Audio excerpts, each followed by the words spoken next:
Ensuite, on a l'analyse du service. Donc là, on va avoir le pourcentage de points gagnés au premier service, le pourcentage de points gagnés au deuxième service. Avec moi, je suis au-dessus et mon adversaire est en dessous. Donc en fait, moi, c'est tout le temps blanc et l'adversaire tout le temps transparent. Donc là, voilà, on va voir que au premier service, j'étais quand même bien plus performant que lui. Par contre, en deuxième service, il a quand même été assez performant. Ensuite, on va pouvoir voir l'évolution de mon premier service sur les 3 sets et puis au global dans le match. Et enfin, ce qui ensuite sera possible pour le premier service comme pour le deuxième service, on va pouvoir revoir tous les impacts de balles de mon premier service et filtrer tout ça pour pouvoir revoir certains axes de mon service.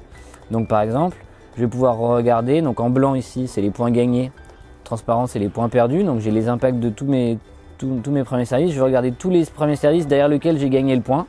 Donc j'ai qu'un clic à faire, ça va filtrer la timeline en bas, où je vais regarder parce que je sais que je suis un petit peu moins performant de ce côté-là plutôt que de ce côté-là. Je reclique sur un côté, ça va les filtrer, je reclique sur le T, ça va les filtrer, etc.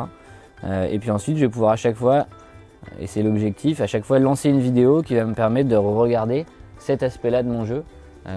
Donc voilà, finalement en 2-3 clics, on accède à de la vidéo, on la filtre, et puis bientôt on pourra également la commenter et la partager sur les réseaux sociaux. Donc ensuite ce principe-là, on peut le retrouver sur mon deuxième service également, de la même façon.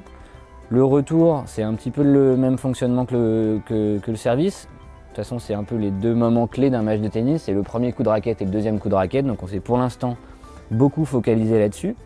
Voilà, donc on va avoir un peu le même genre de statistiques. Pareil, en fonction de là où je retourne, est-ce que je gagne le point, est-ce que je perds le point au premier service. Quand je retourne au deuxième service, qui en général est un peu plus facile, comment est-ce que je me débrouille. Voilà. Et ensuite je vais terminer sur le mental. Donc pour l'instant c'est une petite section qui me permet juste de voir le pourcentage plutôt le nombre de balles de break que j'ai obtenu et le nombre de balles de break que j'ai concédé, et donc du coup les breaks que j'ai gagnés ou perdus.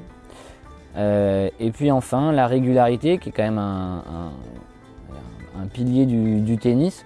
Ça va être de regarder en fonction du nombre de frappes dans l'échange le pourcentage de points que je gagne ou que je perds. Donc ici on a un premier graphique très exhaustif du nombre sur tous les points du match en fonction du nombre d'échanges, est-ce que je le gagne ou est-ce que je le perds. Donc c'est toujours blanc je gagne, transparent je perds. Et puis en dessous on a ici si l'échange a duré moins de 3 frappes, j'ai gagné 55% des points, et finalement s'il a était un petit peu plus long, j'ai gagné plus de points, 60%. Et quand il a été 8 frappes et plus, donc vraiment un échange très conséquent, là j'étais un petit peu moins performant. Et là je vais pouvoir également refiltrer.